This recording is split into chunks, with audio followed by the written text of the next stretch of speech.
बे हिरिम्बाफुरि बाथौ आश्रमनि जि दरखं आरो जि जा फुजासालि बेनिफ्रायनो आङो जेथुके बेवहाय हाबाफारि जानानै हिरिम्बाफुरि बाथौ आफादनिफ्राय जेथुके आंखौ लिंहरदों हिसाबै फारौ उरायनाय बिबानखौ आंनो होदों आरो बेवहाय बाहागो लाबोदों। दा आं खोब गोजोन मोनदों।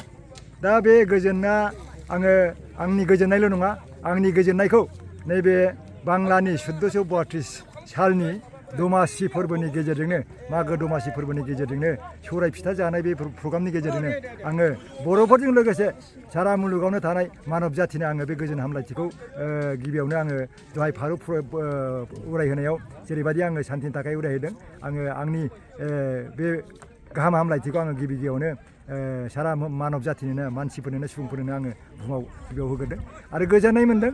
माने बेबायदि हाबाफारिनि गेजेरजों जोङो जेथुके भातृत्वबोध, अनलायनाय, गावनि गाव धोरोमनि बाथ्राया बेनो, मानसिया जायखौ जि मोजां मोनो, जाय धोरोमाव उजिदों बे गावबा गाव बाथ्रा।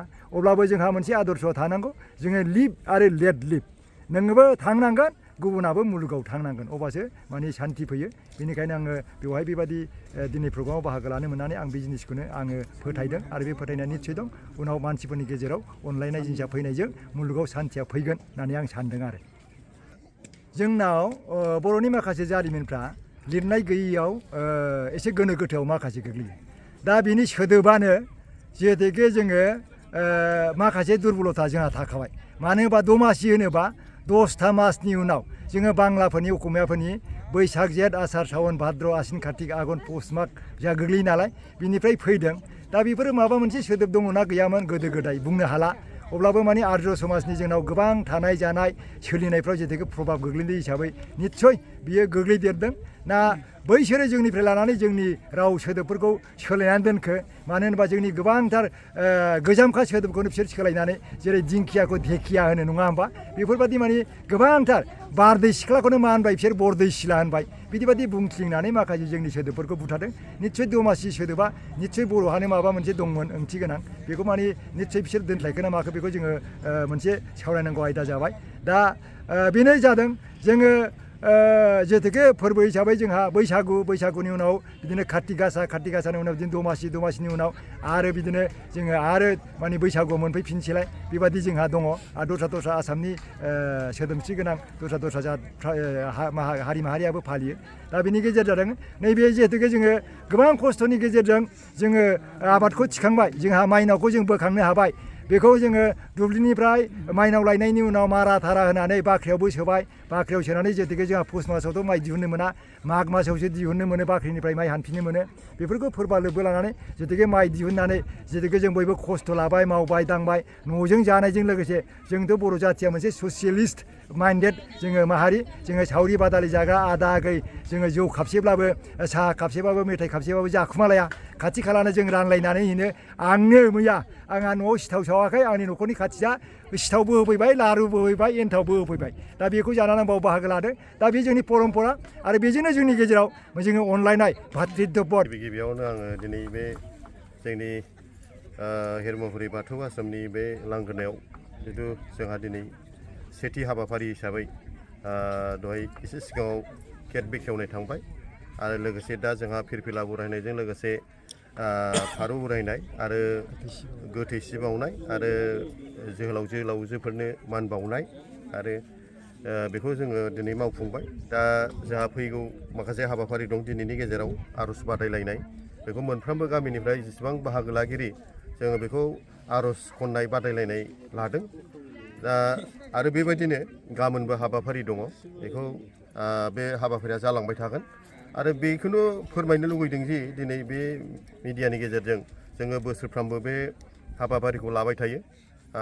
बे जोंहा जामुं बादायलायनाया नैथि खेब जाबाय।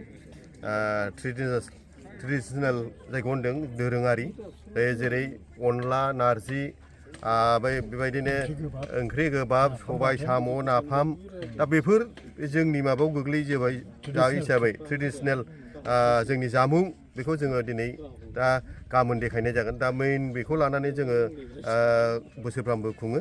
दा दमासि फोरबोखौ जोङो खुंबोनाया गोबावसै, नाथाय एसे नैबे जोंहा माबायाव लिरनायाव एसे माबा जादों, गोरोन्थि जादों। माने जामुङा बेबायदि माबाखौथ' देखायबाय आगोलाव एगजिबिसन हिसाबै नाथाय देग्लाय जों बोसोरनै जाबाय बे नैबे जोंहा जामुं जे जोंनि दोरोङारि जामुंखौ देखायनाय बे नैबे नैथि खेब खिन्थु दमासि फोरबोआ जोङो हयथ' गोबावानो जाबोबाय बेखौ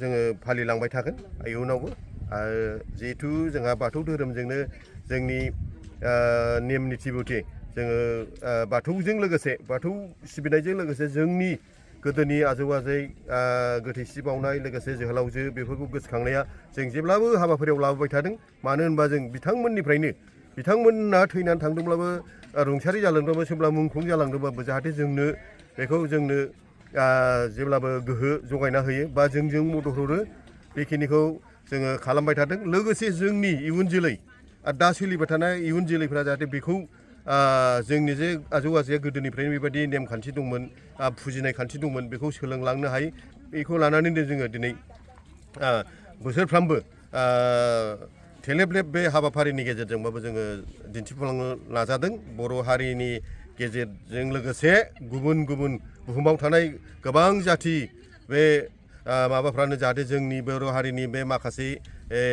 गोदोनिफ्राय सोलिनाय कालसारजों लोगोसे जेनेबा जानाय लोंनाय बेफोरखौ बुजिनो हायो मिथिनो हायो आरो जोंनि गेजेरावनो जिहेथु जोंनि इयुन जोलै उन्दै गथ'फ्रा जोंनि ओंख्रि ओंखामफ्रा माबायदिमोन मा बाहायोमोन दा बेफोरखौ जोङो मिथिनो रोंला जों गेटआवनो होखादों जोंनि गेटआव मेइन हाबजेननाय गेटआवनो माखासे जे बर'फ्रा गोदोनिफ्रायनो बेबायदिनो खखाजों ना साना जायो सेनजों ना सानाय संग्रायजों माइ जावनानै जायो बेबायदिनो नांगाल मैजों हालेवनाय बेफोर गासिबो जोंनि